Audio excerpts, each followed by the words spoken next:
Hello friends, welcome back to my channel. আমি সঙ্গীতা এবং আমার সঙ্গীতা বিদেশ ফ্যামিলিতে তোমাদের সবাইকে স্বাগত। আর এখন আমরা যাচ্ছি জলদাপাড়ায় জিপ সাফারি করতে। তার আগে আমরা বক্সা টাইগার রিজার্ভ ফরেস্টে একবার ঘুরে দেখে নিতে চাই। এবং এইটা আমরা ঘুরেছিলাম তার আগের দিন, সেই আগের ভিডিওতে আমার এই ভিডিওটা দেওয়া হয়নি, তাই জন্য আমি এই ভিডিওতে আমার এই বক্সা টাইগার রিজার্ভ ফরেস্টের ভিডিওটা অ্যাড করে দিলাম। তো তখন তো বৃষ্টি হচ্ছিল, আমরা যখন বক্সা ঘুরেছি, জয়ন্তী ঘুরেছি। আর আমরা এইগুলো ঘোরার পরের দিনকে আমরা চলে গেছিলাম হচ্ছে জলদাপাড়া। জলদাপাড়া ফরেস্টে কি করলাম না করলাম তোমরা এই ভিডিওতে সবাই দেখতে পাবে। আর এই হচ্ছে বক্সার যে আমরা ফরেস্টে ঢুকছি সেইখানকার ভিডিও। দেখো একদম চারিদিক শুনশান, পুরো ফরেস্ট মনেই হচ্ছে। যেটাতে এইটা ফরেস্ট মনে হচ্ছে, আমাদের জলদাপাড়াতে খুব একটা ফরেস্ট ফিল আসেনি, কারণ জিপ সাফারি করেছিলাম এবং যেহেতু একটা রাস্তার মধ্যে থেকে জিপ গাড়িটা যাচ্ছিল, মানে ফরেস্টের ভেতরেই রাস্তা করা ছিল এরকমই। আর দুপাশে সেরকম কোনো বন্যপ্রাণী আমরা দেখতেও পাইনি, আমাদের লাকটাও ভালো না সেই জন্য। তো তাই জন্য আমার জলদাপাড়া থেকে এই বক্সা টাইগার রিজার্ভ ফরেস্টটা আমার বেশি ভালো লেগেছে। আর এই দীর্ঘ পথটা অতিক্রম করে আমরা গেছিলাম জয়ন্তীতে। আমরা এখন জলদাপাড়া ফরেস্ট যাচ্ছি। পিসিমার বাড়ি থেকে বেরিয়ে গিয়ে জলদাপাড়া ফরেস্ট যাচ্ছি, ওখানে জিপ সাফারি করব। তো এখন বাজে মোটামুটি সকাল 9টা। আমাদের টাইম স্লট যেটা মানে বুক করা হচ্ছে আর কি, সেটা 2টোর স্লটটা। তো সেখানে জিপ সাফারি করবো 2টোর স্লটে। তো আমরা অনেক সকাল সকাল বেরিয়ে যাচ্ছি, টিকিট কাটতে হবে, সেই জন্য গিয়ে ওখানে টিকিটটা করতে হবে। যে গাড়িতে বসে আছি বাবু সামনে, জিপ সাফারি করে তারপরে ওখান থেকে ট্রেন ধরবো, ধরে বাড়ি। সামনে থেকেই ট্রেন পাওয়া যাবে, ওখান থেকে ট্রেন ধরে তারপরে আমরা তারপরে শিয়ালদা স্টেশন যাব।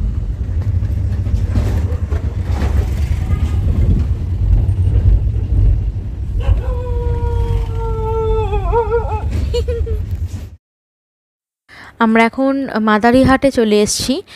আমরা হ্যামিল্টন থেকে সরাসরি একটা গাড়ি বুক করে নিয়েছিলাম এবং ওই গাড়ির ড্রাইভার যিনি আছেন তার সাথেই আমাদের টোটাল প্যাকেজটা করা হয়েছিল। তো এই হচ্ছে আমাদের গাড়ি, নিচে দাঁড়িয়ে আছে।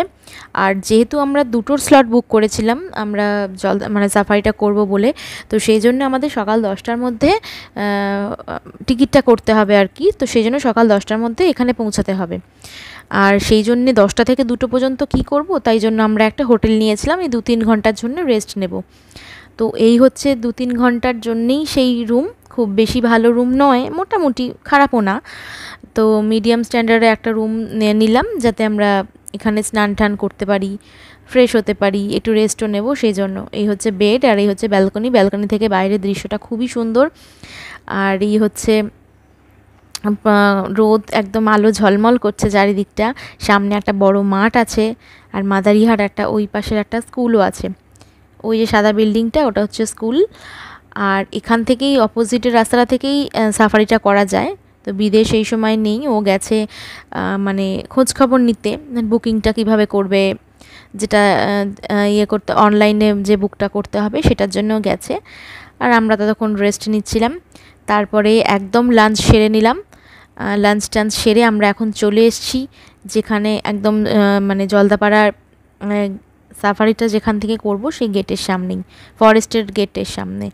তো এখান থেকে আমরা আশেপাশটা দেখছি, এটা খুবই সুন্দর লাগছে ঘুরে ঘুরে দেখতে। আর একদম ফরেস্টের এই অনুভূতিটা আমার কাছে প্রথম, তার কারণ হচ্ছে এর আগে আমরা কোনোদিনও কোনো সাফারি করিনি, জিপ সাফারিও করিনি, হাতি সাফারিও করিনি, কোনো ধরনের সাফারি আমরা করিনি।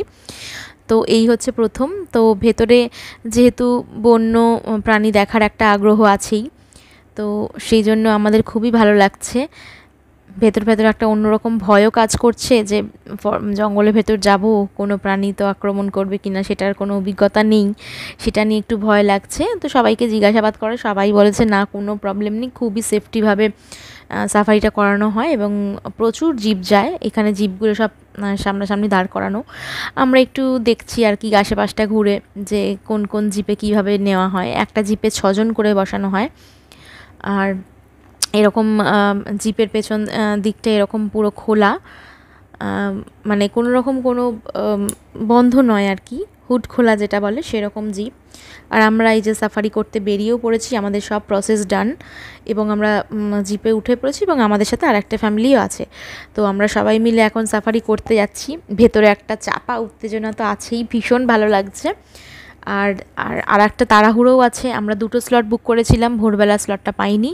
2টো স্লটে শুনেছি খুব একটা পশু পাখি দেখা যায় না সেই সময়টা, ভোরবেলাটায় খুব ভালো দেখা যায়। তো যাই হোক, কী আর করা, যেটা পেয়েছি সেটাই দেখব। এবং আমাদের 4:30-4টের সময় আমাদের ট্রেন আছে বাড়ি ফেরার। তো সেই জন্য একটু একটা টেনশন আছে যাতে তাড়াতাড়ি করে আমরা সাফারিটা করে ঠিক টাইম মতন ট্রেনটা ধরতে পারি।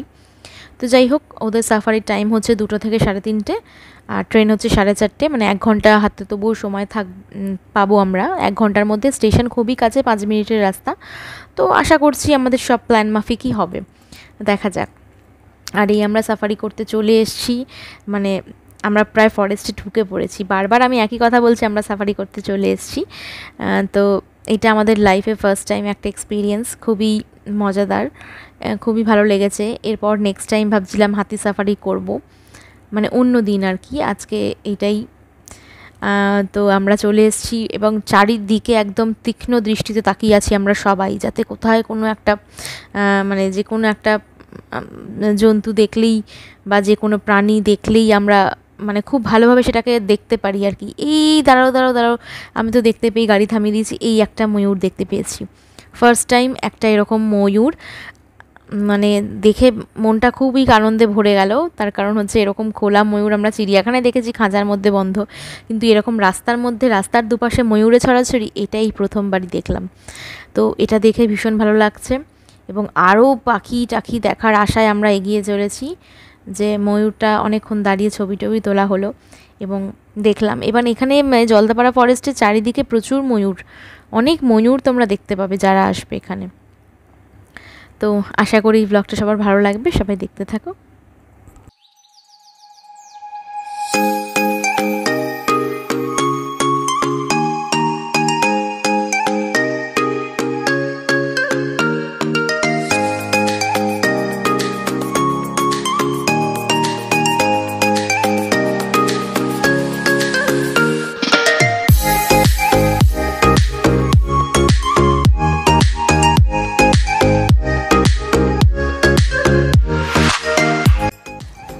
এই দেখো, আমরা আর একটা ময়ূর দেখতে পেয়েছি।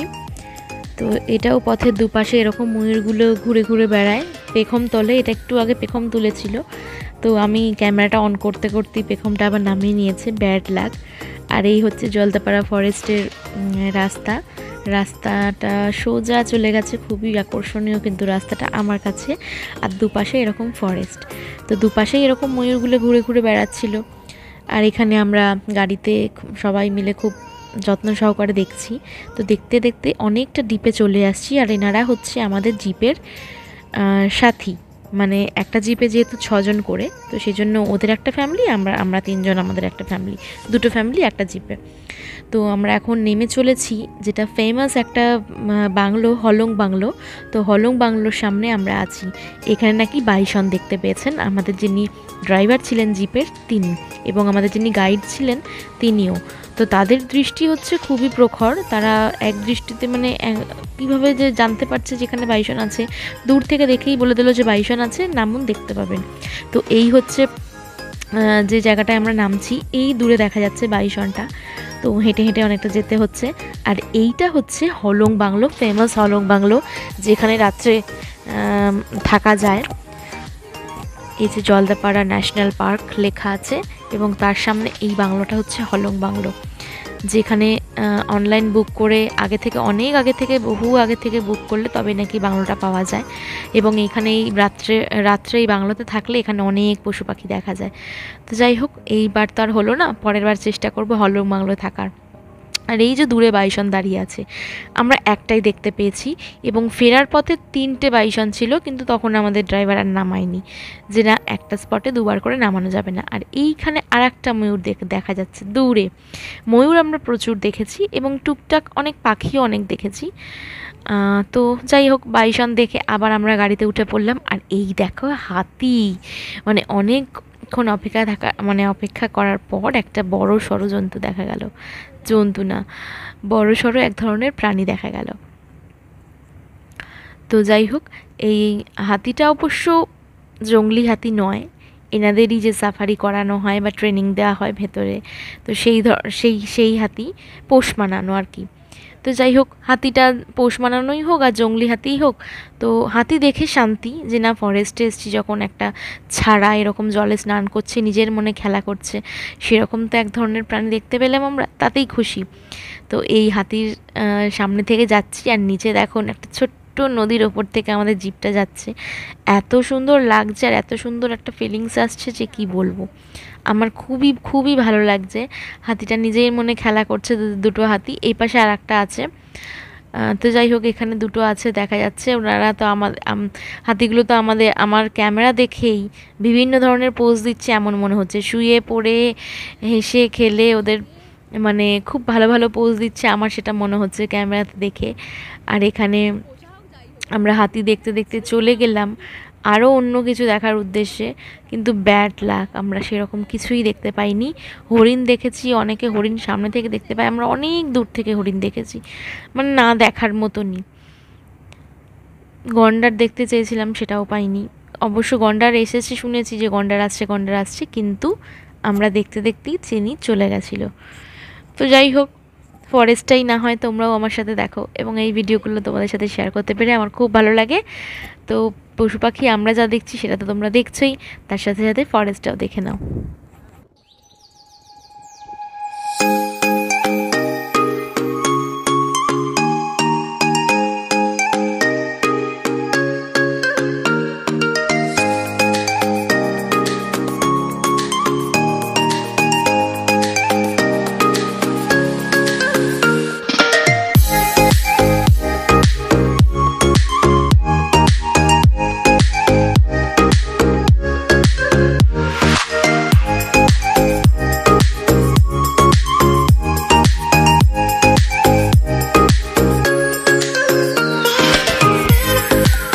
যে দূরে একটা হরিণ দেখা যাচ্ছে, অনেক দূরে, জানি না ক্যামেরায় কতটা দেখতে পাবে তোমরা, কিন্তু আমরা দেখতে পাচ্ছি। ওই যে তখন একটু আগে বললাম অনেক দূরে হরিণ দেখেছিলাম, এই হচ্ছে অনেক দূর।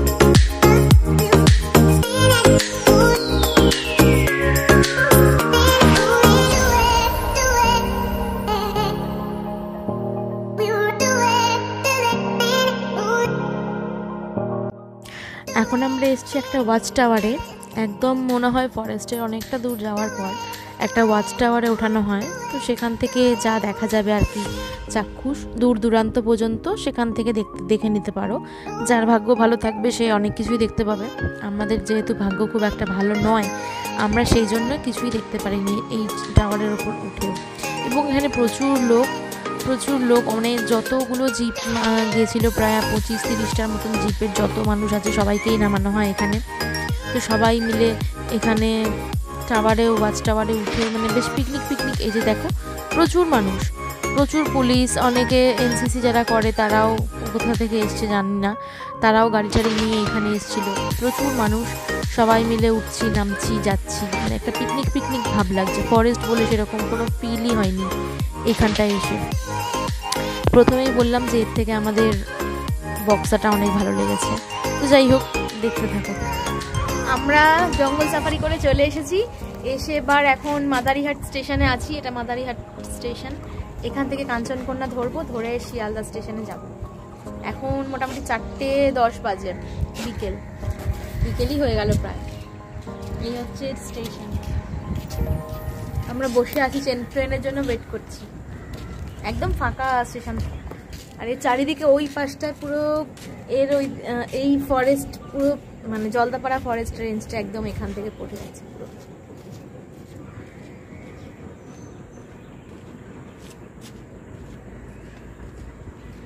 এটা মাদারিহাট স্টেশন, এক্ষুনি আসবে, ট্রেনের টাইম হয়ে গেছে, এক্ষুনি আসবে। আমাদের ট্রেন চলেও এসছে এবং আমরা ট্রেনে উঠেও পড়েছি। অগত্যা মন খারাপ নিয়েই বাড়ি ফিরতে হবে, কারণ এই কদিন খুব আনন্দে মজা করে কাটালাম। তো আজকের ব্লগটা এই পর্যন্তই, আমাদের জলদাপাড়া জিপ সাফারি তোমরা সবাই দেখলে, এবং সবাই ভালো থাকবেন, সুস্থ থাকবেন।